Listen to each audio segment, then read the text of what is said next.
नमस्कार दोस्तों, स्वागत है ट्राइब्स एंड ट्यूटोरियल्स के एक और नई वीडियो में। आज हम लेकर आए हैं April month current affairs part 1, जिसमें हम 1 अप्रैल से 10 अप्रैल तक के सभी इंपॉर्टेंट करंट अफेयर्स को कवर करेंगे। इस वीडियो में आपको मिलेगा प्रधानमंत्री के 2 महत्वपूर्ण दौरे, भारत की राष्ट्रपति की विदेश यात्राएं, वक्फ संशोधन अधिनियम 2025, प्रोजेक्ट टाइगर के बोनस पूरे होने पर कुछ स्पेशल चीज़ें जानेंगे हम।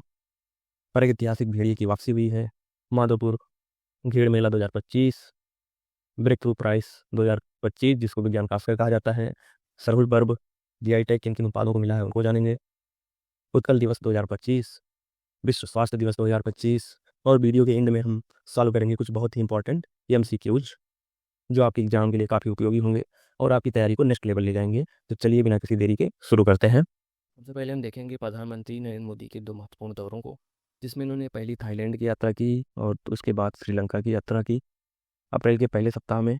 तो दोस्तों सबसे पहले हम थाईलैंड यात्रा को देख लेते हैं। प्रधानमंत्री नरेंद्र मोदी ने 3 अप्रैल को थाईलैंड की राजधानी बैंकॉक में आयोजित 6ठे बिम्स्टेक शिखर सम्मेलन में भाग लिया।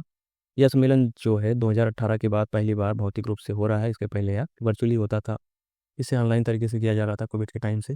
दोस्तों इसके दौरान इन्होंने क्षेत्रीय परिवहन, समुद्री सहयोग और डिजिटल कनेक्टिविटी पर बल दिया।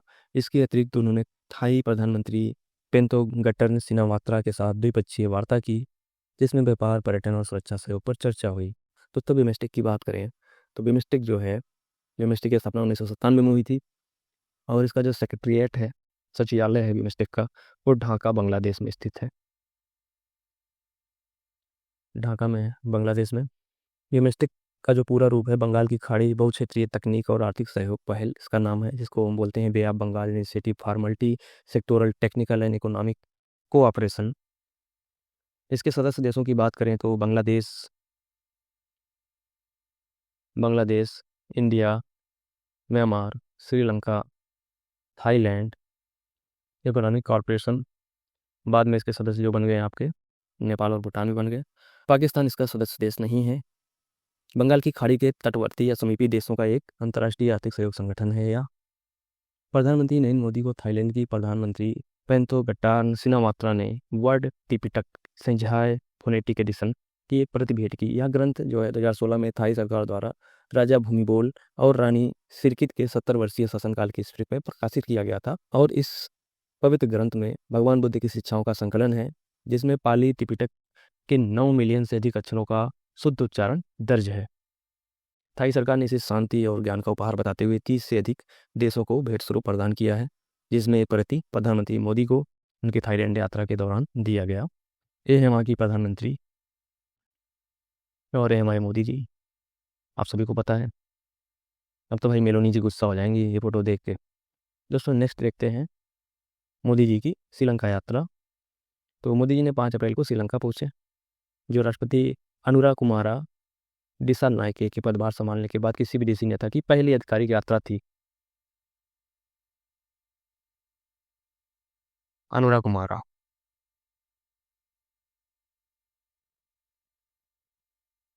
दिसानायके। इस यात्रा के दौरान जो है उन्होंने 120 मेगावाट सौर ऊर्जा संयंत्र की आधारशिला रखी और रक्षा एवं ऊर्जा क्षेत्रों में कई समझौते पर हस्ताक्षर किए। इसमें जो है आपकी त्रिंकोमाली में संयुक्त तेल रिफाइनरी की योजना और रक्षा सहयोग बनाने के समझौते शामिल हैं। श्रीलंका के प्रधानमंत्री मोदी को श्रीलंका मित्र विभूषण से सम्मानित किया, जो किसी विदेशी नेता को दिया जाने वाला सर्वोच्च सम्मान है श्रीलंका द्वारा, श्रीलंका मित्र विभूषण। तो ये हो गया प्रधानमंत्री नरेंद्र मोदी के जो दौरे इस सप्ताह जो रहे। आगे बढ़ते हैं दोस्तों, जिसमें हम देखेंगे भारत की राष्ट्रपति श्रीमती द्रौपदी मुर्मू की अप्रैल 2025 की पहले वीक की विदेशी यात्राएं, जिसमें राष्ट्रपति मुर्मू ने 27 वर्षों में पहली बार पुर्तगाल की राजकीय यात्रा की।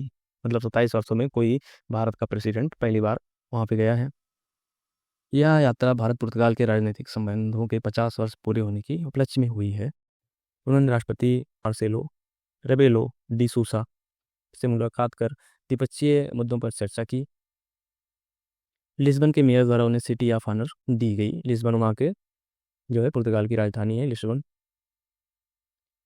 सिटी ऑफ ऑनर का जो है सम्मान दिया गया वहाँ के मेयर द्वारा। इन्होंने संता मारिया चर्च का दौरा किया और कवि लुइस वाजदी कमोएस की समाधि पर पुष्पांजलि अर्पित की। संता मारिया चर्च वहाँ पॉपुलर है, उसका दौरा किया और कवि लुइस वाज डी कमोएस की समाधि पर पुष्पांजलि दी अर्पित की। दोनों देशों के पारंपरिक परिधानों पर आधारित डाक टिकट भी जारी किए गए। उन्होंने चंपालिया फाउंडेशन का दौरा किया और स्वास्थ्य अनुसंधान से जुड़े कार्यों का अवलोकन किया। चंपालिया फाउंडेशन जो है पुर्तगाल में स्वास्थ्य अनुसंधान से जुड़े कार्यों को करता है। दोस्तों अगला देखते हैं हम प्रेसिडेंट मुर्मू की स्लोवाकिया गणराज्य की यात्रा। तो राष्ट्रपति मुर्मू ने 29 वर्षों में पहली बार जो है स्लोवाकिया की राज्य की यात्रा की। ये भी 29 साल बाद वहाँ भी गई हैं कोई प्रेसिडेंट। उन्होंने राष्ट्रपति पीटर पिल्लेग्रीनी, प्रधानमंत्री रॉबर्ट फिको और नेशनल काउंसिल के अध्यक्ष रिचर्ड रासी से मुलाकात की। वहाँ के राष्ट्रपति हैं पीटर पिल्लेग्रीनी और प्रधानमंत्री हैं स्लोवाकिया गणराज्य के रॉबर्ट फिको। एमएसएमई और राजनयिक प्रशिक्षण के क्षेत्र में 2 एमओयूज पर समझौता ज्ञापनों पर हस्ताक्षर हुए। उन्होंने स्लोवाकिया भारत व्यापार मंच को संबोधित किया। प्रेसिडेंट मुर्मू को कॉन्स्टेंटाइन द फिलासफर विश्वविद्यालय ने उन्हें मानद डॉक्टरेट की उपाधि प्रदान की। तो दोस्तों स्लोवाकिया की बात करें तो यूरोपीय महाद्वीप में स्थित एक देश है जिसे 1993 में चेक स्लोवाकिया से अलग होने के बाद गणराज्य का निर्माण हुआ था।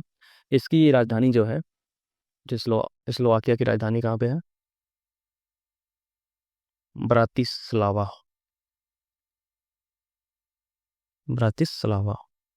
स्लोवाकिया गणराज्य की राजधानी है। दोनों यूरोपीय देशों की यात्रा जो है राष्ट्रपति श्रीमती द्रौपदी मुर्मू ने अप्रैल के पहले वीक में की।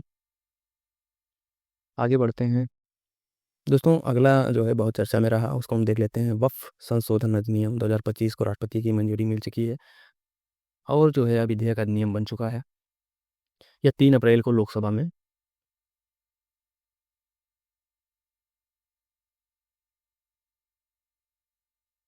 सभा में 3 अप्रैल को जो है 288 यह विधेयक जो था 232 मतों से पारित हुआ और उसके बाद 4 अप्रैल को राज्यसभा में 128 और 95 मतों से पारित किया गया। उसके बाद 5 अप्रैल को राष्ट्रपति द्रौपदी मुर्मू ने वक्फ संशोधन अधिनियम 2025 को अपनी मंजूरी प्रदान की, जिससे यह विधेयक एक प्रभावी कानून बन गया। यह अधिनियम वक्फ अधिनियम 1995 में कई बदलाव करता है और इसका उद्देश्य वक्फ संपत्तियों के सुदृढ़ प्रबंधन, महिला सशक्तिकरण और पारदर्शिता को बढ़ावा देना है। दोस्तों वक्फ अधिनियम 1995 जो है उसमें क्या क्या महत्वपूर्ण बदलाव हुए हैं या वक्फ संशोधन अधिनियम 2025 के मुख्य प्रावधान क्या हैं, आइए उसको हम जान लेते हैं। तो सबसे पहला जो है इसका नाम परिवर्तित किया गया है, इसका नाम परिवर्तन हुआ है। तो वक्फ अधिनियम 1995 का जो नया नाम होगा वो होगा United Waqf management empowerment efficiency and development act 1995 UWMEED act.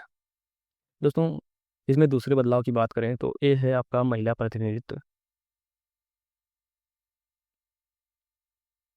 केंद्रीय वक्फ परिषद और राज्य वक्फ बोर्डों में अब जो है कम से कम 2 मुस्लिम महिलाओं की नियुक्ति अनिवार्य की गई है।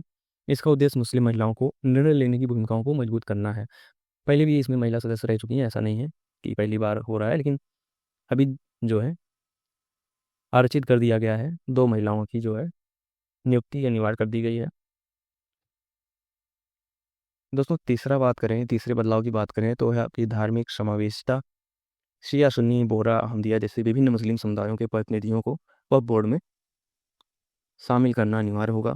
विरासत और संपत्ति के अधिकार की बात करें तो महिलाओं को वक्फ संपत्तियों में उत्तराधिकार और हिस्सेदारी सुनिश्चित करने के लिए प्रावधान किए गए हैं।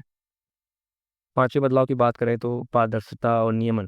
केंद्र सरकार को वक्फ संपत्तियों के पंजीकरण, लेखा परीक्षण और लेखा प्रबंधन के लिए नियम बनाने का अधिकार होगा। डिजिटलीकरण और पारदर्शी सूचना प्रबंधन प्रणाली का विकास किया जाएगा। ये जो है गवर्नमेंट के हाथों में आ गई इसकी सारी चीज़ें। इसके संपत्तियों के पंजीकरण, लेखा परीक्षा और लेखा प्रबंधन सब तब पर नियम जो बनाएगा वो केंद्र सरकार बनाएगा। इसके अपीलीय प्रक्रिया में बदलाव हुआ है जो कि 6ठा है। वक्फ न्यायाधिकरण के निर्णयों के खिलाफ अब 90 दिनों के भीतर उच्च न्यायालय में अपील की जा सकती है।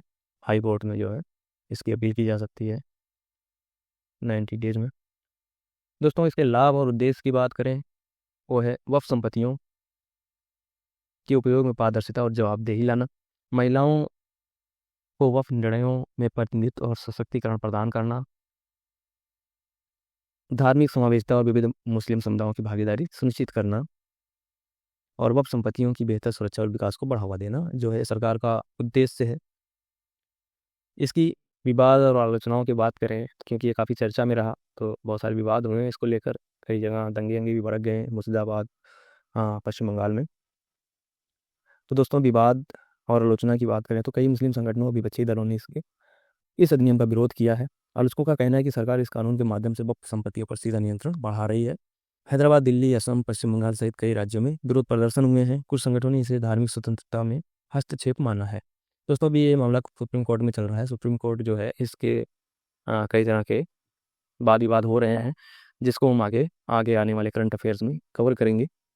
तो ये सारा रहा आपका वक्फ संशोधन अधिनियम 2025। इसमें क्या बदलाव हुए हैं, इसके लाभ और उद्देश्य क्या रहे हैं, विवाद और आलोचना, हम इन सब चीज़ों को जान लिए हैं। हम आगे बढ़ते हैं। दोस्तों, नेक्स्ट है आपका नए पंबन रेल पुल का उद्घाटन हुआ है। भारत का पहला वर्टिकल लिफ्ट सी ब्रिज है। ये जो है ये आपका सी ब्रिज है। यह पुल पंबन द्वीप को जो है मंडपम मुख्य भूमि तमिलनाडु से जोड़ता है और रामेश्वरम तक रेल संपर्क बहाल करता है। दोस्तों, प्रधानमंत्री नरेंद्र मोदी ने जो है अप्रैल में इस पंबन रेल पुल का उद्घाटन किया। यह आधुनिक इंजीनियरिंग का प्रतीक है। इसकी जो लंबाई है ये लगभग 2.8 किलोमीटर है। 2.8 किलोमीटर लंबा है ब्रिज आपका। इसका उद्घाटन किया गया प्रधानमंत्री द्वारा। इसकी लागत जो आई थी 535 करोड़ रुपए में। 535 करोड़ में ये बनाया गया है। इसमें जो है 72 मीटर लंबा स्वचालित लिफ्ट स्पैन है जो जहाज़ों को पार करने के लिए ऊपर उठाया जाता है और इसको वर्टिकली ऊपर उठाया जाता है। समुद्री वातावरण जंग से बचने के लिए इसमें क्लाइमेट रेसिस्टेंट सामग्री का उपयोग किया गया है ताकि इसमें जंग अंग ना लगे। जो पुराने मैनुअल पुल के स्थान पर अब पूरी तरह स्वचालित प्रणाली लगाई गई है।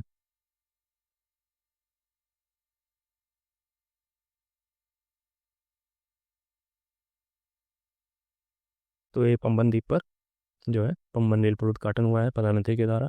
कहाँ पे है? तमिलनाडु में मंडपम में आत्मेश्वर तक रेल संपर्क बहाल करता है। यह पुल रामेश्वरम को फिर से देश के रेल नेटवर्क से जोड़ता है। दोस्तों, नेक्स्ट हम देखेंगे वर्ल्ड हेल्थ डे, विश्व स्वास्थ्य दिवस 2025 का जो थीम था इस बार वो था हेल्दी बिगनिंग होपफुल फ्यूचर्स, स्वस्थ प्रारंभ और आशावान भविष्य।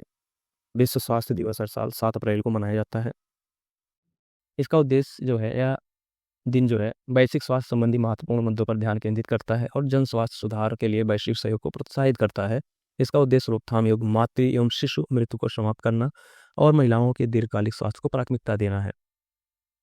दोस्तों, हमने इसके थीम की बात कर ली है कि इसका जो थीम रहा इस बार स्वास्थ्य प्रारंभ आशावान भविष्य, स्वस्थ प्रारंभ आशावान भविष्य, हेल्दी बिगिनिंग्स होपफुल फ्यूचर्स इस बार की थीम है। दोस्तों, विश्व स्वास्थ्य दिवस की बात करें तो इसकी शुरुआत जो है 1950 में WHO द्वारा, विश्व स्वास्थ्य संगठन द्वारा की गई थी और इस वर्ष की जो थीम है वो मातृ और नवजात स्वास्थ्य पर केंद्रित है। दोस्तों, अगला है प्रोजेक्ट टाइगर के 52 वर्ष पूरे हो चुके हैं। जैसा कि आप सभी को पता है 1973 में प्रोजेक्ट टाइगर की शुरुआत हुई थी। तो 1 अप्रैल 2025 को प्रोजेक्ट टाइगर की शुरुआत के 52 वर्ष पूरे होने का भारत सरकार ने जश्न मनाया है। इसका उद्देश्य जो था, प्रोजेक्ट टाइगर का जो उद्देश्य था, इसका जो उद्देश्य था वो घटती हुई बाघों की संख्या को बचाना और उनके प्राकृतिक आवासों की रक्षा करना था। दोस्तों, भारत में प्रोजेक्ट टाइगर जो है 1973 के तहत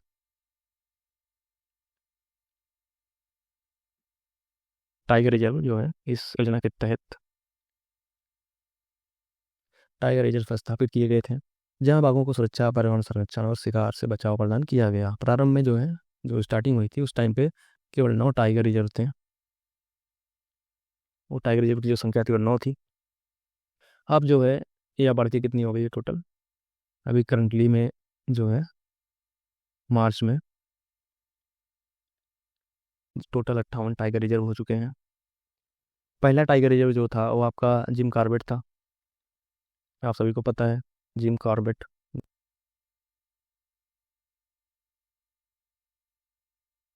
जिम कॉर्बेट नेशनल पार्क था। जो कि उत्तराखंड में स्थित है। इसको पहले हम हेली नेशनल पार्क कहते थे।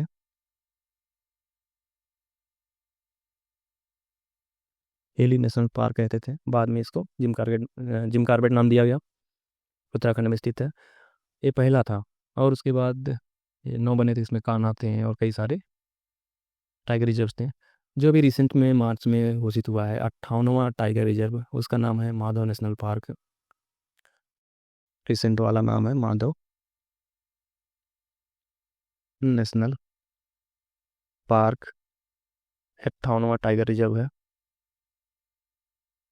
और ये आपका मध्य प्रदेश में है। ये आपका मध्य प्रदेश में है। मध्य प्रदेश में जो है सबसे ज़्यादा टाइगर रिजर्व पाए जाते हैं। ये मध्य प्रदेश का जो है 9वां टाइगर रिजर्व है। मध्य प्रदेश को जो है टाइगर स्टेट ऑफ इंडिया भी कहा जाता है, क्योंकि यहाँ पे सबसे ज़्यादा टाइगर रिजर्व हैं, सबसे ज़्यादा बाघ यहाँ पर ही पाए जाते हैं।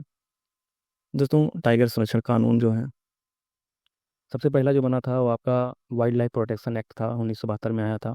इसके तहत बाघों और अन्य वन्यजीवों को संरक्षण प्रदान किया गया था। इसके जस्ट बाद आया आपका प्रोजेक्ट टाइगर 1973 में, जिसमें आप सभी को पता है, हम ऊपर डिस्कस कर चुके हैं। भारत सरकार द्वारा लॉन्च किया गया था। यह योजना national tiger conservation authority NTCA द्वारा संचालित होती है। प्रोजेक्ट टाइगर ये है आपका national tiger conservation authority NTCA। यह संस्था टाइगर रिजर्व की निगरानी और सुरक्षा सुनिश्चित करती है। NTCA ये जो मेन टाइगर से प्रोटेक्शन कानून है वो है। वाइल्ड लाइफ प्रोटेक्शन एक्ट आया, प्रोजेक्ट टाइगर आया, फिर नेशनल टाइगर कंजर्वेशन अथॉरिटी है।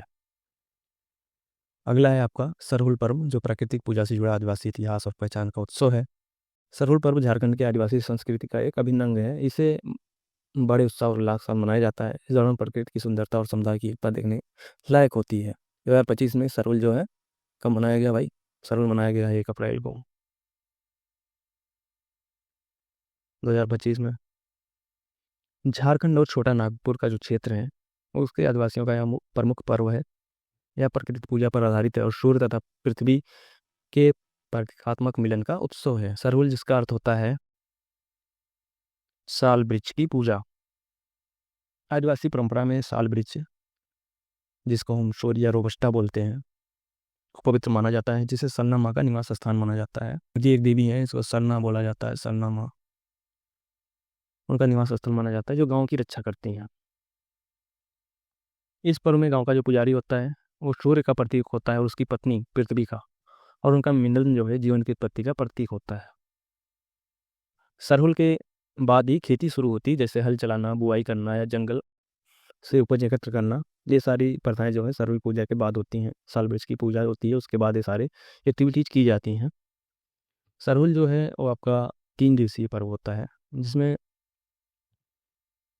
पहले दिन जो है जो पुजारी होता है उपवास करता है, जल लाता है और साल के फूल एकत्र किए जाते हैं। दूसरे दिन जो है जो फूल है वो अर्पित किए जाते हैं, मुर्गे की बलि दी जाती है और गांव की समृद्धि एवं सुरक्षा की कामना की जाती है। तो इसमें बलि है। फिर पवित्र जल का छिड़काव किया जाता है, जनजातीय नृत्य गीत होते हैं। युवक नज़दीकी नदियों तालाबों से मछली व केकड़े पकड़कर सामूहिक भोज के लिए लाते हैं। तीसरा दिन जो है उस दिन सामूहिक भोज, हांडिया, चावल की सराध जिसे बोला जाता है, और पारंपरिक व्यंजन परोसे जाते हैं। दोस्तों, 19वीं और 20वीं सदी में जब आदिवासी श्रमिक के रूप में बाहर भेजे गए, तब यह पर्व असम, अंडमान, नेपाल, बांग्लादेश और भूटान तक भी फैल गया। इसके इतिहास और राजनीतिक महत्व के बारे में चर्चा करें तो जो है सरहुल पर्व जो है वो मुंडा, संथाल, खाड़िया और हो जनजातियों द्वारा अलग अलग नामों और तरीकों से मनाया जाता है। शरत चंद्र राय ने 1928 में लिखा कि यह पर्व शिकार से खेती केंद्रित उत्सव में बदल गया। पहले लोग शिकार करते थे, धीरे धीरे खेती केंद्रित उत्सव हो गया। दोस्तों, आधुनिक सरहुल जुलूस और पहचान का संघर्ष, इसकी बात करें तो 1960 के दशक में बाबा कार्तिक उरांव ने रांची में सरहुल जुलूस की परंपरा शुरू की। जो है बाबा कार्तिक उरांव रांची में सरहुल जुलूस की परंपरा शुरू की, जो सिरम टोली सरना स्थल तक जाती है। यह आज राजनीतिक पहचान का प्रतीक बन चुका है। आदिवासी संस्कृति, अधिकारों और सरना धर्म की मान्यता की मांग से जुड़ा है। आरएसएस से जुड़े कुछ आदिवासी संगठन आदिवासियों को हिंदू मानते हैं, जबकि सरना धर्म अपना जो है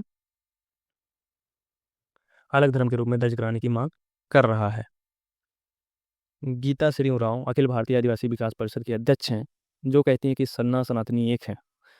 इन जैसे नारों के जरिए सरना धर्म को धीरे धीरे हिंदू धर्म के अंतर्गत दर्शाने की कोशिश की जा रही है।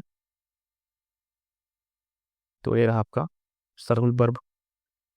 अगला है माधवपुर का घेड़ मेला, जो कि भारत की सांस्कृतिक एकता का प्रतीक है।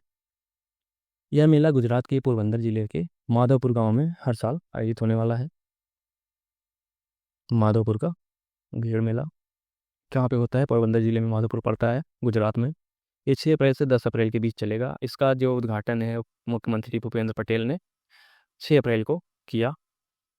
इसके आयोजक हैं गुजरात सरकार का पर्यटन, युवा और सांस्कृतिक विभाग। दोस्तों, यह आयोजन न केवल धार्मिक परंपरा को जीवित रखता है, बल्कि भारत के पूर्वोत्तर और पश्चिम राज्यों के बीच सांस्कृतिक सेतु का निर्माण करता है। कहानियों के अनुसार श्री कृष्ण तो जो है देवी रुक्मणी का अपहरण कर माधवपुर लाए थे और यही उनका विवाह हुआ था। ऐसी ऐतिहासिक सांस्कृतिक घटना की स्मृति में इस मेले का आयोजन होता है। अगला हम देखते हैं दोस्तों, जो है आपका उत्कल दिवस 2025। उत्कल दिवस, जिसे उड़ीसा दिवस भी कहा जाता है, उत्कल दिवस 2025 1 अप्रैल को मनाया जाता है, जिसे उड़ीसा उड़ीसा स्थापना दिवस कहा जाता है। यह दिन जो है 1936 में उड़ीसा को एक स्वतंत्र राज्य के रूप में मान्यता मिलने की स्मृति में मनाया जाता है। 1936 में 1 अप्रैल को उड़ीसा को जो है बिहार उड़ीसा प्रांत से, जो बिहार और आपका उड़ीसा प्रांत था, उससे अलग कर एक नया प्रांत बनाया गया।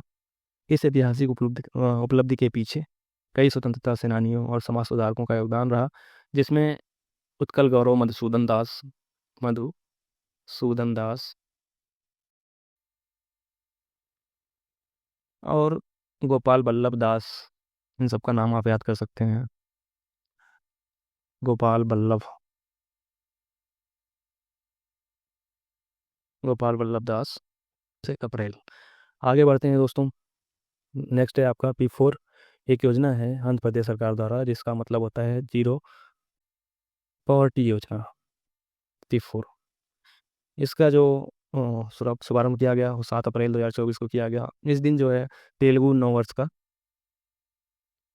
होता है, इसे उगादी बोला जाता है। वहाँ के मुख्यमंत्री एन चंद्रबाबू नायडू द्वारा इसको लॉन्च किया गया। इसका जो लक्ष्य है वह है वर्ष 2029 तक आंध्र प्रदेश को गरीब मुक्त बनाना, और जो है स्वर्ण आंध्र 2047 एक विजन है, एक लक्ष्य है सरकार का, जिसके अंतर्गत यह पहल किया जा रहा है। इस योजना की मुख्य विशेषताओं की बात करें तो जिसमें P4 का अर्थ है आपका पब्लिक प्राइवेट पीपल पार्टनरशिप, जन निजी जन भागीदारी। इसके जो लाभार्थी जो टारगेट किए गए हैं वो आपके सबसे करीब 20% परिवार, जिन्हें कहा जाएगा बंगारू कुटुंब। सहायता प्रदान करने वाले जो रहेंगे सबसे में 10% व्यक्ति, जिन्हें कहा जाएगा मार्गदर्शी। और सरकार की भूमिका रहेगी इसमें एक सुगमकर्ता, फैसिलिटेटर के रूप में, जो डिजिटल डैशबोर्ड द्वारा प्रगति की निगरानी करेगा। तो ये रहा आपका P4 जीरो पॉवर्टी योजना आंध्र प्रदेश सरकार द्वारा वहाँ पे गरीबी को मिटाने के लिए। दोस्तों, नेक्स्ट है आपका प्रागैतिहासिक भेड़िए की वापसी, दुनिया का पहला सफल डी एक्सटिंक्शन प्रोजेक्ट।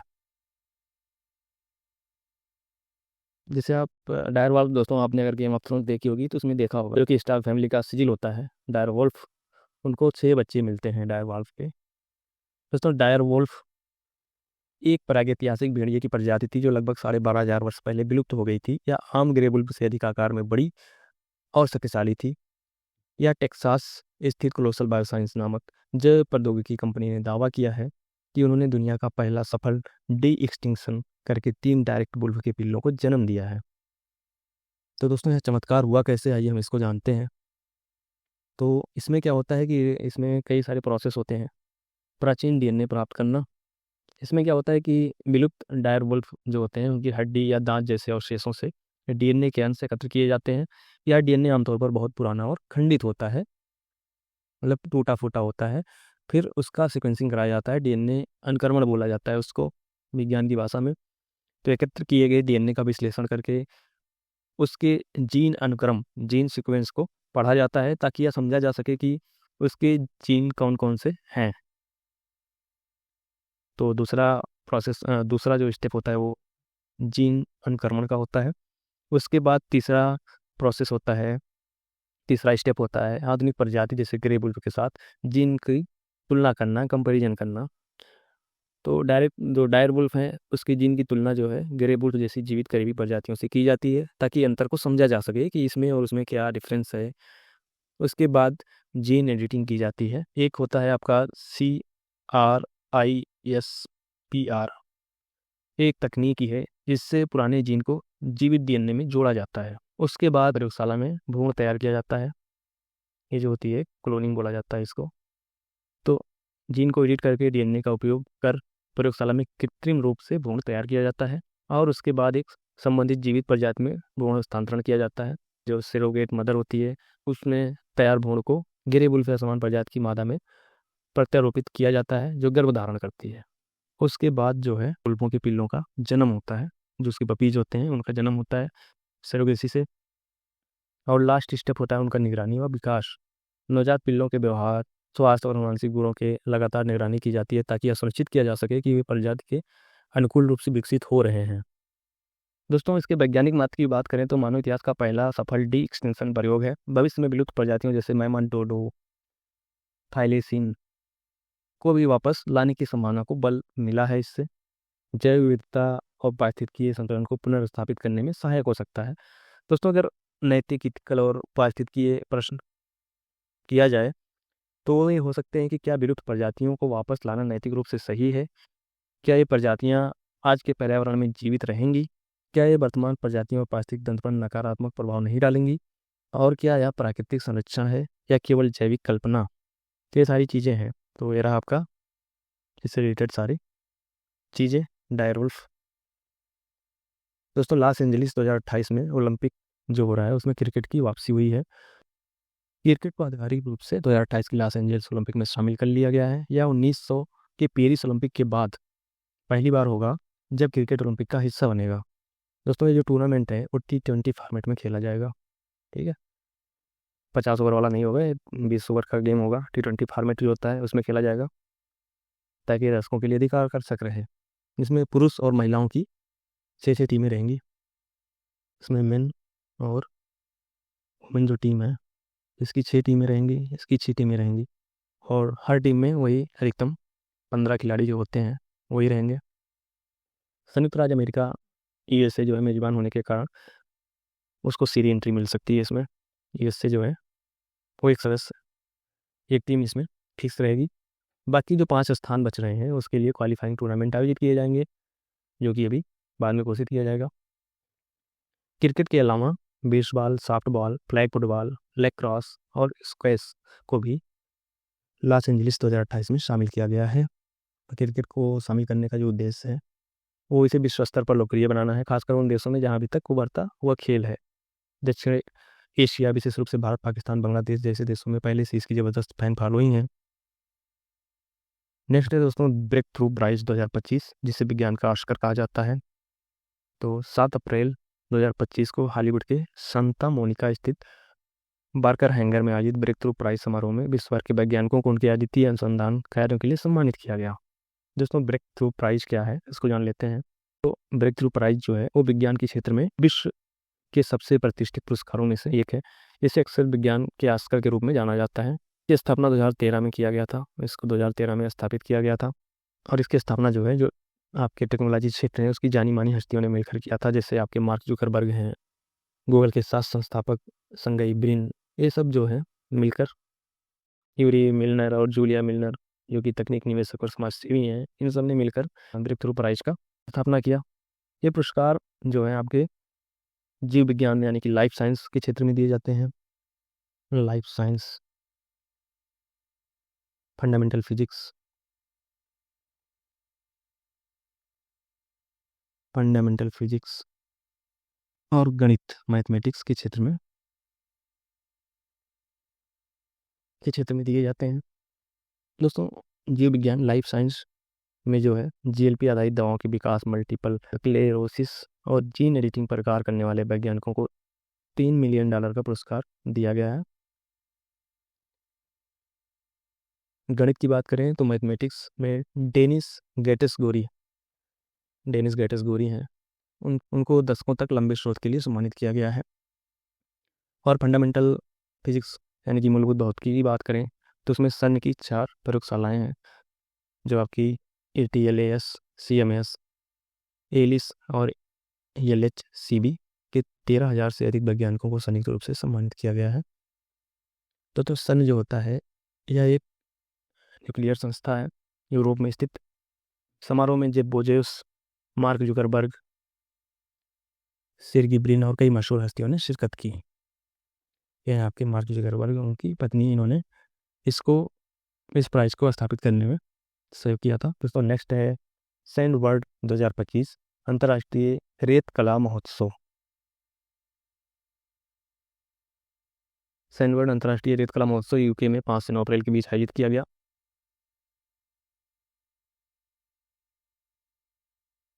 इसमें फ्रेड डेरिंगटन सैंड आर्ट अवार्ड, इस बार का जो अवार्ड है वो मिला है किसको? सुदर्शन पटनायक हैं। ये एक भारतीय आर्टिस्ट हैं। सुदर्शन पटनायक उड़ीसा के पुरी से हैं। उन्होंने अब तक 65 से अधिक अंतर्राष्ट्रीय प्रतियोगिताओं में भारत का प्रतिनिधित्व किया है। उन्हें 2014 में पद्मश्री से भी सम्मानित किया जा चुका है। 2014 में इन्हें पद्मश्री से सम्मानित किया जा चुका है। सुदर्शन पटनायक जो हैं, यह पुरस्कार प्राप्त करने वाले, फ्रेड डेरिंगटन सैंड आर्ट अवार्ड प्राप्त करने वाले फर्स्ट इंडियन है। इन्होंने 10 फीट ऊंची भगवान गणेश की मूर्ति बनाई थी। भगवान गणेश की रेत की मूर्ति बनाई, जिसमें विश्व शांति का, वर्ल्ड पीस का संदेश समाहित था। इसके लिए इन्हें ये फ्रेड डेरिंगटन सैंड आर्ट अवार्ड दिया गया है। यह समारोह जो है ब्रिटिश रेत कलाकार जो हैं फ्रेड डेरिंगटन की सवी जयंती के उपलक्ष्य में आयोजित किया गया था। दोस्तों, अगला है ISSF विश्व कप 2025, जो कि ब्यूनस आयर्स अर्जेंटीना में आयोजित किया गया। इसमें भारत के शूटर रुद्राक्ष बाला साहेब पाटिल, इन्होंने स्वर्ण पदक जीता है। इसका आयोजन जो है आपका 6 अप्रैल को ब्यूनस आयर्स अर्जेंटीना में किया गया। और भारतीय शूटर रुद्राक्ष बाला साहेब पाटिल, इनको स्वर्ण पदक मिला है ISSF वर्ल्ड कप के। इनको मिला ISSF के 10 मीटर एयर राइफल के पुरुष वर्ग में स्वर्ण पदक जीतकर देश का नाम रोशन किया। इन्होंने हंगरी के इस्तमान मार्टन पेनी को हराया है। रुद्राक्ष का यह दूसरा व्यक्तिगत ISSF विश्व कप स्वर्ण जीत है। पहली जीत इन्होंने 2023 में काहिरा में हुई थी, वहाँ पर भी इन्हें स्वर्ण पदक मिला था।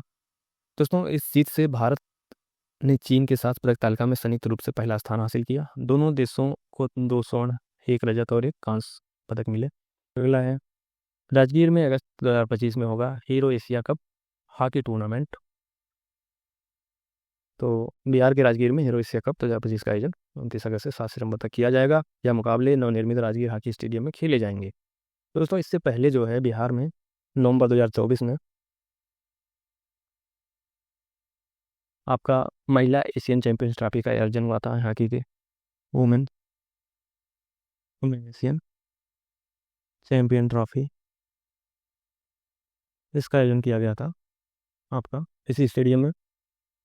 इसमें भारत विजयी रहा था।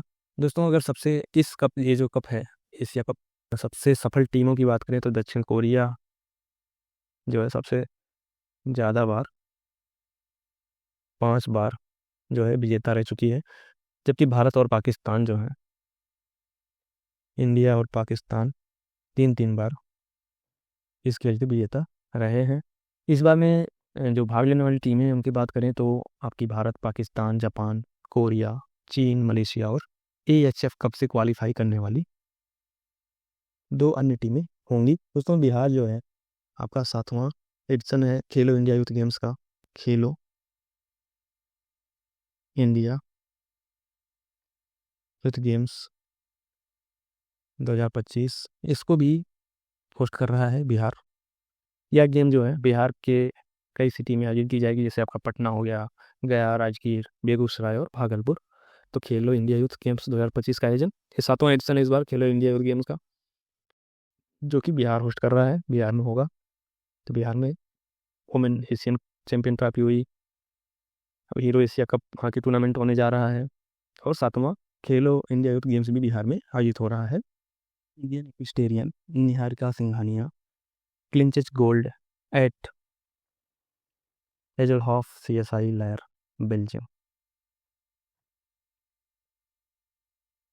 ये है आपकी निहारिका सिंघानिया, भारतीय युवा अश्वारोही इक्वेस्टेरियन। इन्होंने बेल्जियम में आयोजित प्रतिष्ठित एजलहॉफ CSI लियर प्रतियोगिता में शानदार प्रदर्शन करते हुए स्वर्ण पदक अपने नाम किया है। इन्होंने 2 फेज स्पेशल इवेंट में भाग लिया, जहां इन्होंने अंतर्राष्ट्रीय प्रतियोगियों को पछाड़ते हुए पहला स्थान हासिल किया।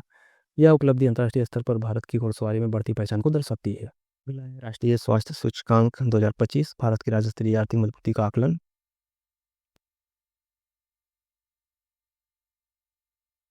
यह आपका state wise composite FHI score heat map, जिसका भी हम देखते हैं। दोस्तों, राजकोषीय स्वास्थ्य सूचकांक यानी कि फिजिकल हेल्थ इंडेक्स 2025 का उद्देश्य जो है भारत के विभिन्न राज्यों की आर्थिक स्थिरता और वित्तीय प्रबंधन का मूल्यांकन करना है। यह सूचकांक राज्यों की आर्थिक नीतियों, खर्चे, राजस्व और कर्ज की स्थिति का विश्लेषण करता है। यह आपके कुछ अचीवर, फ्रंट रनर, परफॉर्मर और एस्पायरेशनल स्टेट्स। दोस्तों, इसके जो प्रमुख इंडेक्स होते हैं, इसके जो प्रमुख इंडेक्सेस होते हैं, वो होते हैं आपके own tax, revenue,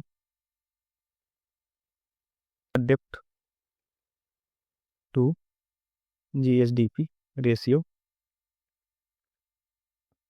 capital expenditure,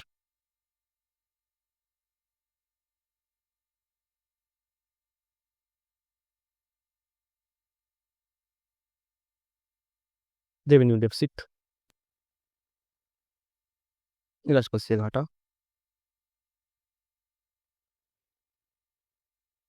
और केंद्र से प्राप्त अनुदान, ग्रांट्स फ्रॉम सेंटर। तो ये सारे इंडेक्सेस होते हैं जिससे इसका आकलन किया जाता है, आर्थिक राज्य स्तरीय आर्थिक मजबूती का आकलन किया जाता है। तो जो आपका ओन टैक्स रेवेन्यू है, राज्य की कुल आय में उसका योगदान, ये आपका जो डेप्ट टू GSDP रेशियो होता है, राज्य पर कुल कर्ज की मात्रा कितनी होती है, इससे निकाला जाता है कि कर्ज कितना है। और आपका कैपिटल एक्सपेंडिचर जो होता है, बुनियादी ढांचे पर कितने खर्चे किए गए हैं, उसको बोला जाता है। और रेवेन्यू डेफिसिट यानी कि राजस्व घाटा जो होता है, वो होता है आपका आय और व्यय में अंतर। ठीक है। और केंद्र से प्राप्त अनुदान, ग्रांट फ्रॉम सेंटर जो होता है, वो केंद्रीय सहायता की निर्भरता को दर्शाता है। तो ये सब इंडेक्सेस होते हैं जो दिखाते हैं इनकी परफॉर्मेंस राज्यों के। तो गुजरात, महाराष्ट्र जो है आपके, और कर्नाटक, तमिलनाडु जैसे राज्य वित्तीय रूप से मजबूत हैं। बिहार, झारखंड, उत्तर प्रदेश जैसे राज्यों को खर्च और राजस्व के प्रबंधन में सुधार की आवश्यकता है। वित्तीय संतुलन बनाए रखने के लिए राज्यों को राजस्व बढ़ाने, कर्ज नियंत्रण और नीति आधारित खर्च पर ध्यान देना चाहिए। दोस्तों, जो ये अचीवर हैं, इसमें हम देख सकते हैं उड़ीसा है नंबर 1 पर, छत्तीसगढ़ है, गोवा है, झारखंड है और गुजरात है। ये सब अचीवर की कैटेगरी में डाले गए हैं। फ्रंट रनर में डाले गए हैं महाराष्ट्र, उत्तर प्रदेश, तेलंगाना, मध्य प्रदेश और कर्नाटका। परफॉर्मर हैं तमिलनाडु, राजस्थान, बिहार और हरियाणा, जो अच्छा परफॉर्म किए हैं। एस्पायरेशनल हैं केरला, वेस्ट बंगाल, आंध्र प्रदेश और पंजाब। ये सारी चीज़ें रही हैं राजकोषीय स्वास्थ्य सूचकांक 2025 में। आगे बढ़ते हैं। अगला है आपका, भारत ने 2024-25 में लोकोमोटिव उत्पादन में अमेरिका और यूरोप को पीछे छोड़ दिया है। तो दोस्तों, जो वित्तीय वर्ष 2024-25 में भारत ने 1681 लोकोमोटिव का निर्माण किया और अमेरिका और यूरोप को पीछे छोड़ दिया। यह आंकड़ा जो है 23-24 में 1472 इंजनों की कुल तुलना में 19% की वृद्धि को दर्शाता है। भारत में लोकोमोटिव निर्माण, लोकोमोटिव मैन्युफैक्चरिंग के लिए कई प्रमुख कारखाने कार्यरत हैं। आइए उनको हम देख लेते हैं। जैसे पहला है diesel locomotive works, DLW, Varanasi. Locomotive मतलब होता है ट्रेन का इंजन, जो आगे इंजन लगा रहता है, उसी को लोकोमोटिव बोलते हैं। इसकी जो स्थापना की गई थी वो की गई थी 1961 में। 1961 में स्थापित किया गया। और यह जो है, अब इसका नाम जो है आपका बनारस लोकोमोटिव वर्क्स यानी कि BLW हो गया है। दोस्तों पहले यह सिर्फ जो है आपका डीजल इंजन बनाता था, अब जो है यह इलेक्ट्रिक भी बनाने लगा है।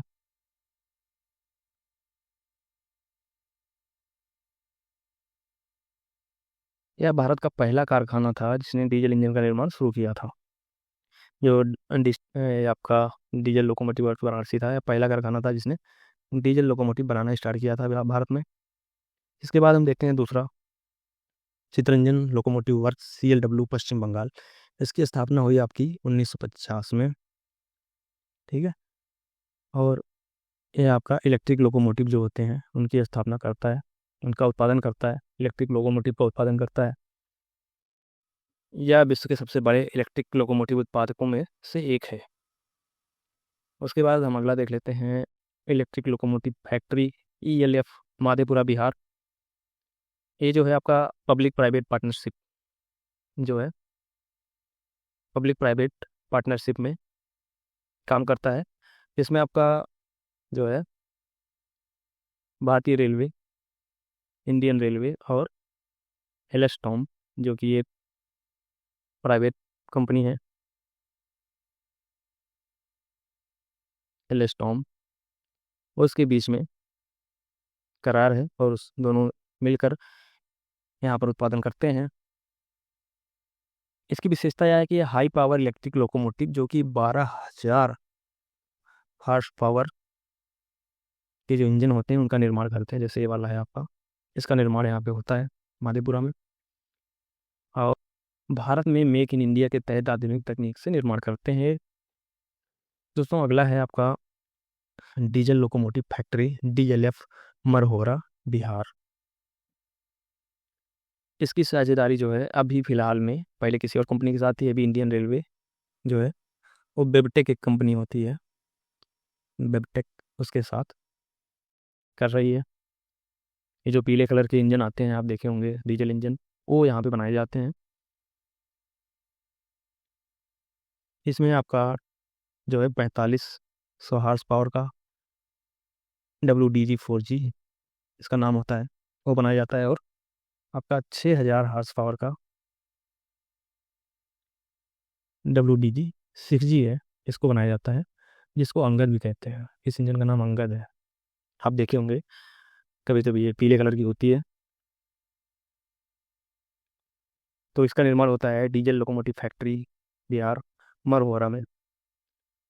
दोस्तों नेक्स्ट है आपका इंजन फैक्ट्री कपूरथला और रायबरेली जैसे यूनिट्स जहाँ पर इसका निर्माण किया जाता है।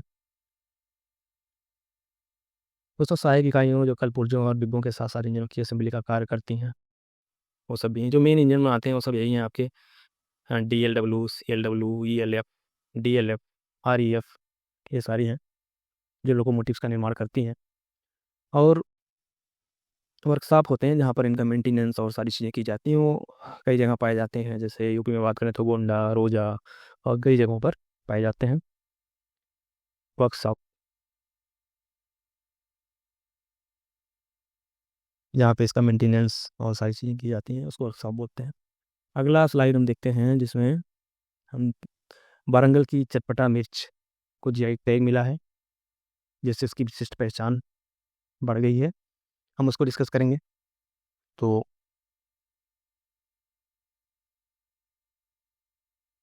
तेलंगाना के वारंगल जिले में चटपटा मिर्च जो है, चटपटा चिली जो है, उसको भौगोलिक संकेतक जियोग्राफिकल इंडिकेशन GI टैग प्रदान किया गया है। यह मिर्च अपने तीखे स्वाद, खास सुगंध और रंग के लिए जानी जाती है। स्थानीय रूप से पारंपरिक तरीकों से उगाया जाता है। GI टैग का जो महत्व होता है, उससे जो उत्पाद होते हैं उनको कानूनी पहचान मिलती है, उत्पाद की प्रामाणिकता, गुणवत्ता और बाजार में मांग बढ़ती है। स्थानीय कारीगरों और किसानों को आर्थिक लाभ मिलता है। इसका स्थानीय विरासत और सांस्कृतिक पहचान को संरक्षित करने में मदद करता है GI टैग। तो ये सारी चीज़ें हैं। दोस्तों अभी हाल ही में न्यूज़ आई है जिसमें तमिलनाडु के जो दो पारंपरिक और सांस्कृतिक पहचान, थोलवे माला फूलों की माला होती है, और कुंभकोणम पान पत्ता जो जल्द ही जीआई संकेतक जियोग्राफिकल इंडिकेशन यानी कि जीआई टैग जिन्हें मिलने वाला है,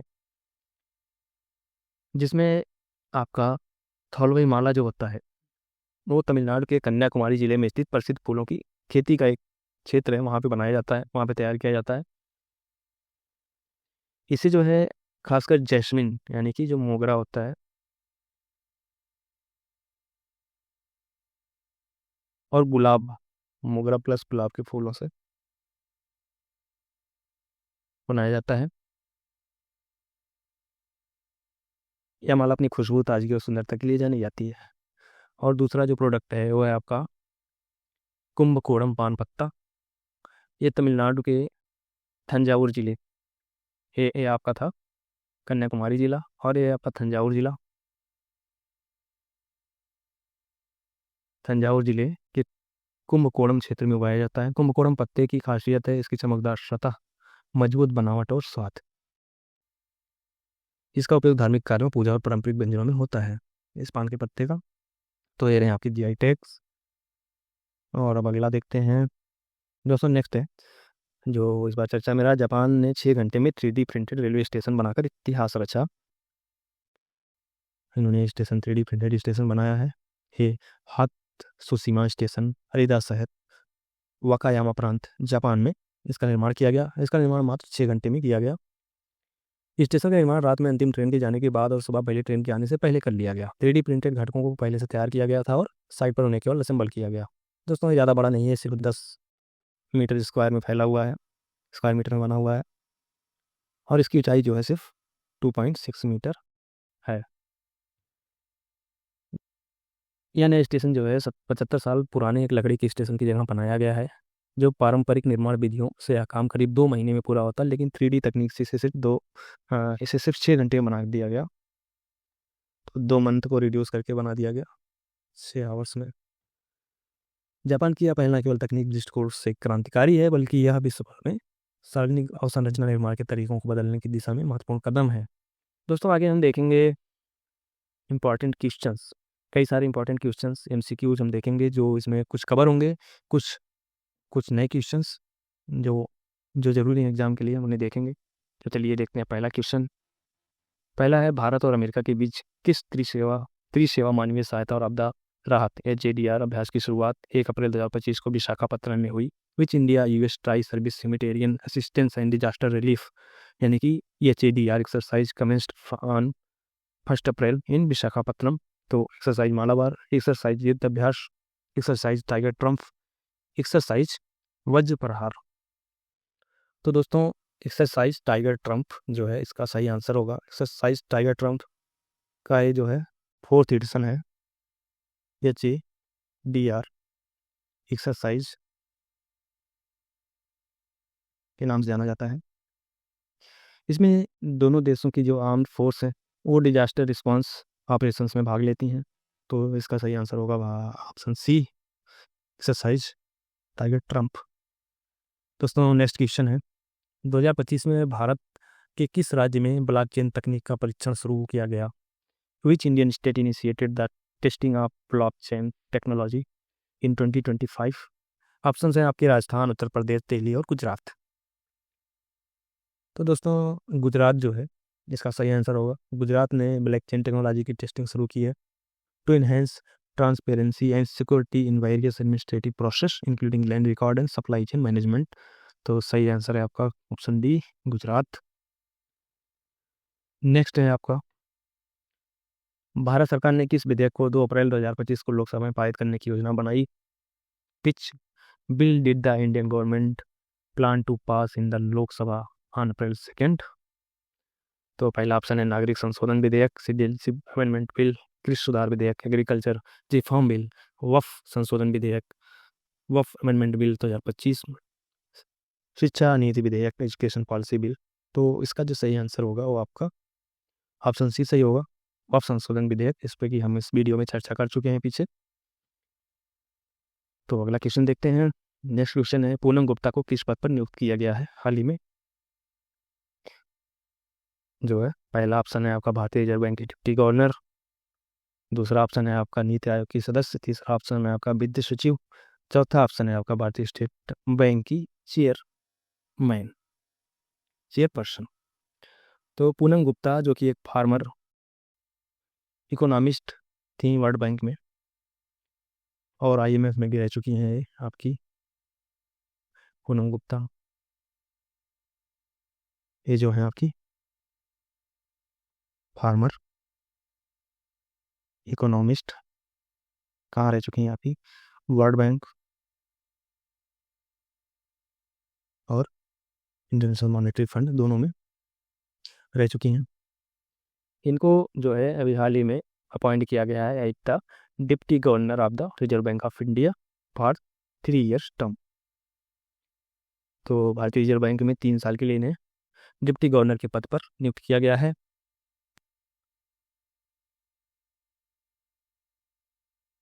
माइकल पात्रा जो है उनको रिप्लेस करेंगी और जो 6 मेंबर मॉनेटरी पॉलिसी कमेटी होती है उसको ज्वाइन करेंगी। जो रिजर्व बैंक की मॉनेटरी पॉलिसी कमेटी होती है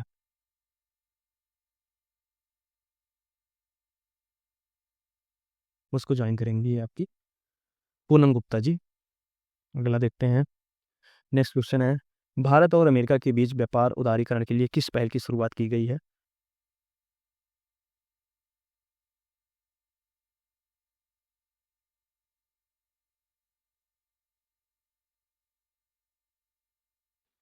तो India US free trade agreement, bilateral investment treaty, comprehensive economic partnership agreement, चौथा ऑप्शन है bilateral trade dealing aiming for $500 billion trade by 2030। तो दोस्तों इसका जो है आपका ऑप्शन डी सही होगा। India has initiated negotiations with the United States to establish a bilateral trade deal with the goal of achieving $500 billion trade by 2030. This includes significant tariff reductions on over half of 23 billion worth of US imports, making India's largest trade cut in years. अगला question है आपका, किस संगठन ने 3 अप्रैल 2025 को global climate impact report जारी की जिसमें बताया गया कि 2100 ईस्वी तक तापमान में 4% की वृद्धि से वैश्विक GDP में 40% गिरावट आ सकती है? Which organization released the global climate impact report on April 3, warning of a 40% drop in global GDP by 2100 due to 4 degrees rise in temperature? तो आपका वर्ल्ड बैंक ने एक रिपोर्ट में चेतावनी दी है इस चीज़ की। ऑप्शन सी सही होगा कि 2100 तक दुनिया की GDP में 40% की गिरावट हो सकती है। आगे बढ़ते हैं दोस्तों, किस देश को 2035 फीफा महिला विश्व कप की मेजबानी के लिए चुना गया है? Which country has been selected to host the 2035 FIFA women world cup? 2035 FIFA women world cup. तो दोस्तों यूनाइटेड किंगडम जो है इसमें आपके इंग्लैंड, स्कॉटलैंड और वेल्स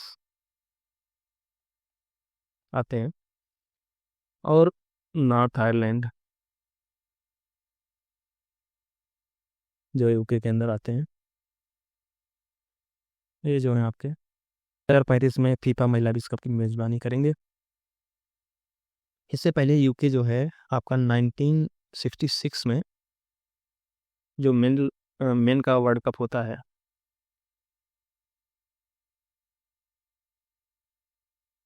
उसकी मेजबानी किया था और 1996 में यूरो कप की मेजबानी किया था।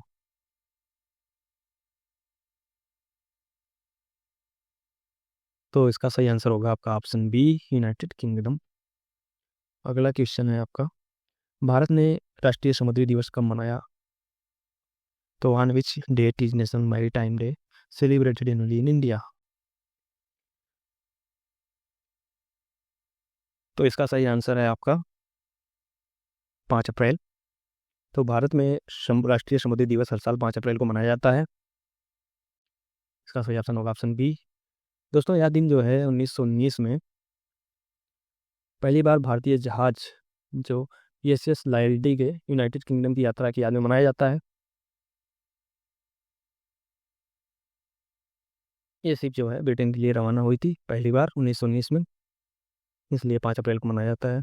अगला है आपका, भारत और रूस के बीच आयोजित इंदिरा 2025 सैन्य अभ्यास का उद्देश्य क्या है?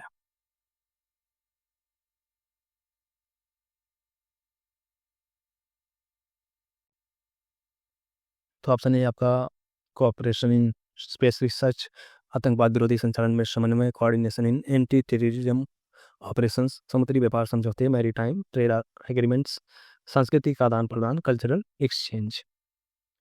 तो दोस्तों, इंदिरा 2025 भारत और रूस के बीच संयुक्त सैन्य अभ्यास है, जिसका उद्देश्य आतंकवाद विरोधी रणनीतियों में समन्वय और दोनों देशों की सेनाओं के बीच सहयोग को बढ़ावा देना है।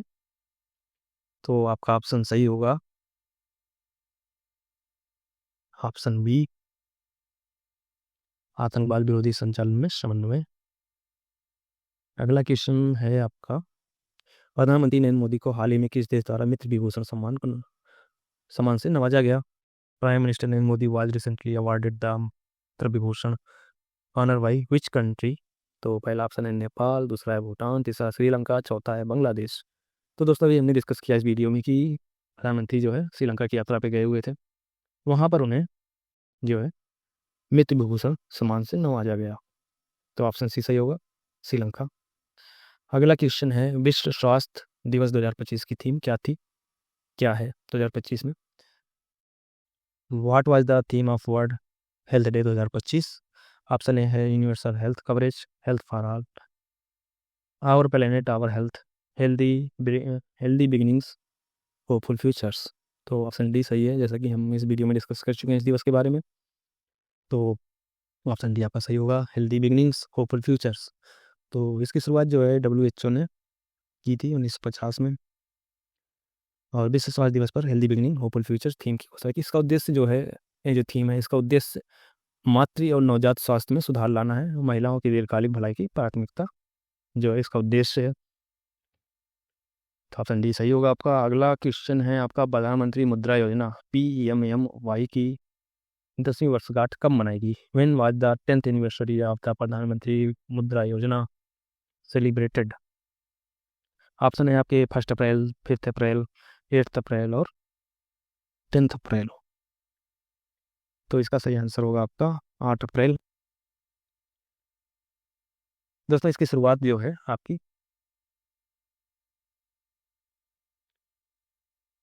हुई थी 8 अप्रैल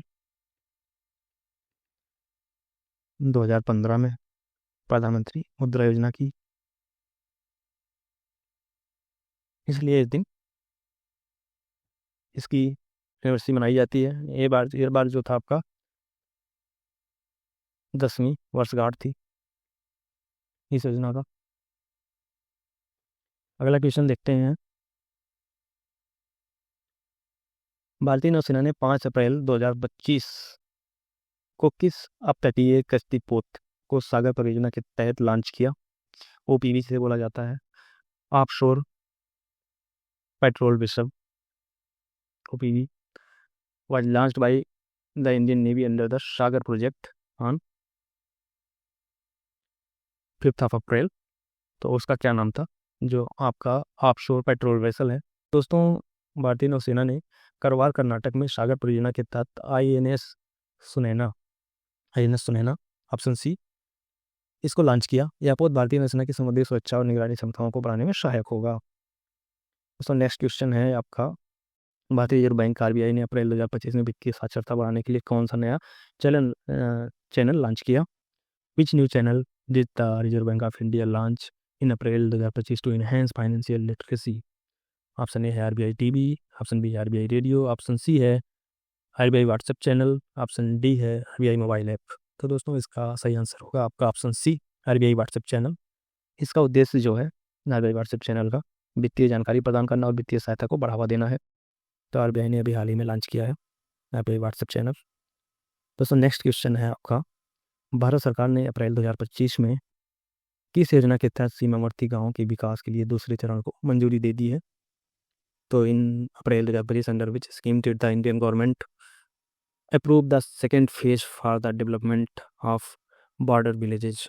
पहला है संविधान आदर्श ग्राम योजना, सांसद आदर्श ग्राम योजना। दूसरा है Shyama Prasad Mukherjee urban mission, urban mission, rural मतलब रूरल और अर्बन दोनों, वाइब्रेंट विलेज प्रोग्राम सेकंड, और सीमावर्ती क्षेत्र विकास कार्यक्रम। तो दोस्तों इसका जो सही ऑप्शन होगा वो आपका होगा वाइब्रेंट विलेज प्रोग्राम सेकंड।